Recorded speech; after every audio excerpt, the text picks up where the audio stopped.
Bum bum bum bum bum bum bum bum bum bum bum bum. The Peter Dislike Show.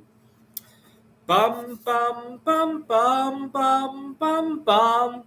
All right, happy Friday afternoon. It's Friday here in Taiwan, and I've noticed something in my 1 month in Taiwan so far.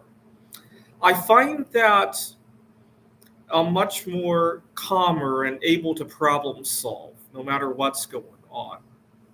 I had a situation where I almost like things could have ended badly with the girl that I met here in Taiwan last time I was here, and I was able to problem solve my way out of that. I lost my passport, and I'm problem solving my way out of that too. I had a situation where I almost got kicked out of the last hotel, and I didn't. I problem solved through that too. One thing I've noticed is that here in Taiwan, there's more of a collaborative effort, right? So, for example, let's do an example with the whole dating scene, right? I find that guys don't step over each other in terms of the dating culture here. We actually work together. What do I mean by that? Well, we had an American tourist not that long ago, and he had stayed out till 3, 4 in the morning. I don't know where he went with the rest of the group, and by chance, I happened to be up that night too. But I was back in the hostel programming an AI for the game of Scrabble. When he got back, I was still awake. When he got back, I asked him what he had been up to, and he said he's going to have a headache the next night. And it dawned on me, wait a minute, he and all the other American tourists are pushing themselves all to step over each other when they could just collaborate, right, and not step over each other and have headaches the next day. It's not like there's going to be any more girls just because everybody steps over each other, right? What you really need is a union of guys that can agree to not do that, right? And here in Taiwan, we have more of that. It's it's the American tourists that are screwing it over for everybody else, right? That's what I didn't tell him that, but that's what I was thinking. But American culture really stiffens me up and hardens me up. What do I mean by that? Well, last time when I got home, I went home to a hero's welcome of a TSA agent just barking at me. I had accidentally pushed the luggage cart to the TSA line. You're not supposed to do that. And, he could have wished me well and all that. He could have said hello. He could have said good morning. We just had a long flight. I arrived at 6, 7 a.m. I wasn't thinking right. Instead, he just says, "Sir, you can't bring your cart in there." I mean, does it really need to be like that? Is pushing a cart through the TSA line going to cause the machine to explode? Is he worried about somebody getting that cart all the way onto the plane and using it as a weapon to barge through the cockpit door? Is he worried about it? I don't think so, right? He screamed almost like that was a concern. Does he really need to do? Now, is it a bit when he barked like that? Is it going to kill anybody? Not necessarily, but it really hardens me up. The kind of, I mean, it's not a one-time incident, right? It's not just him doing it. It's also security at the grocery stores. It's also my boss at work. It's also an angry student that I might have who just got a B when he thought he deserved an A. When you're hearing that all the time, it hardens you up, and it makes it hard for me to relax and problem solve my way out of adversity. And I really despise that. The other problem is that over in the States, we don't have a culture of accepting differences in bodies and ways of life. Let me give you an example. My first day at the University of Pittsburgh, where I worked on my PhD, I eventually transferred to a different school. But my first day there, I had made a minor mistake. What had happened was I was 18 years old at the time. I had just quit eating a lot of junk food, and I quit all sugar in my life. I quit a lot of other things in my life. I wanted to get some exercise, and we were given an office with, I think, 3 other office mates. And I wanted to put my computer high up so I could stand. This was back in 2005. Standing desks were not commonplace yet. And I looked behind me and I saw a bunch of really thick books. And I thought, gee, I could put my computer on top of that. right? Gotta remember, this is the days of the CRT screen. And I put my computer on top of a couple of books. And I didn't think very much of the books were actually covered in dust and all that. So I didn't think they really belonged to anybody. I thought they were just, books for recycling. Didn't think much of that. And I started working away on my programming, whatever my assignments, whatever it was.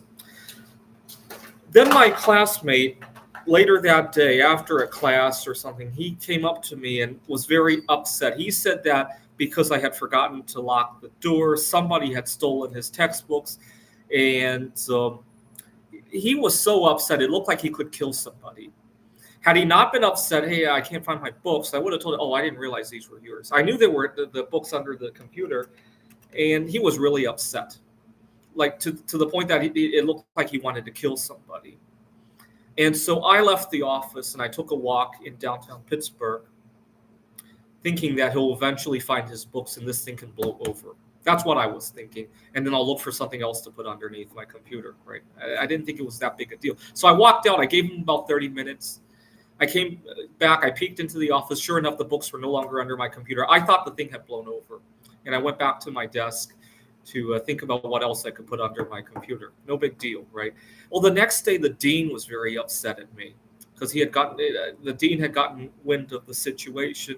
And you know what? This is back in 2005. I didn't know how to explain to the dean why I wanted to stand. Had it been today, it would be a lot easier. Had it been today, it wouldn't have even happened. I would have just asked my dean, hey, I'd like to find out if I could have a standing desk, right? But this is back in 2005. And I didn't know how to tell the dean. I searched all through my mind. How do I tell him? How do I tell him? And instead, I just apologized for taking my classmates' books without explaining why I did it. And it left a big question mark. And I don't know. Leave a comment if I made the right decision.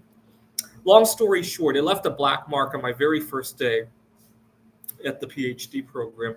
And long story short, I never really recovered from that because, you got to understand, it was a bad first impression. And unfortunately, because my lifestyle was so divergent, a lot of times it's very hard to get people to understand. For example, one of the saddest things that can happen in my everyday life is I get very accustomed to my favorite food. It doesn't have any additives, right? For example, this is a jar of unsalted mixed nuts, doesn't have any additives. And it's very hard for me to find food that doesn't have sugar, MSG, a bunch of other stuff added. And I need that to control my autism. Let's say I have a favorite brand of kielbasa sausages that doesn't have that stuff added. Great. And then I go to the grocery store and I find that it's been discontinued. And I will really mourn that. But unfortunately, my classmates, my students, my colleagues, my family, a lot of times will not understand that. And that's when I run into a lot of trouble. Actually, I lost my job in large part because of that. Last winter, I was here in Taiwan, and my favorite seaweed snack, no MSG, hot peppers, and no MSG. It's hard to find flavored snacks that don't have MSG. I remember having them, a lot of them. I was addicted to them before, actually. The last time I was in Taiwan before last winter was actually before the pandemic. And actually, the whole plane ride on my way to Taiwan, I had been looking forward to them. And they've been discontinued. And I was so sad. And you got to remember why I was here in Taiwan last winter, too. My grandmother had passed away. So now I had two things to mourn. In my mind, those two things weighed almost the same, by the way. They're both losses. And what's really sad is that, at least with grandmother, she was 91 years old. We kind of knew that day was coming. We didn't want to admit it. But most of us knew that day was coming. We didn't expect grandmother to live forever.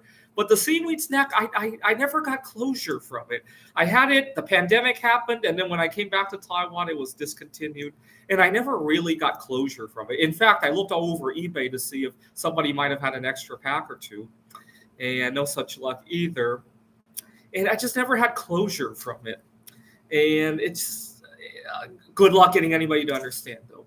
And unfortunately, those things are things that really mess me up, right? You can't really take a day off from work because of that, because nobody will understand. You can't really skip a family function, right? Imagine asking to be excused from grandmother's funeral because your favorite snack got discontinued. I don't think my dad would understand that, right? Or imagine, you guys know I'm returning to the dating scene. Imagine having to reschedule a date because of that. I don't think most people will understand that. Right, that's the drama I run into, right?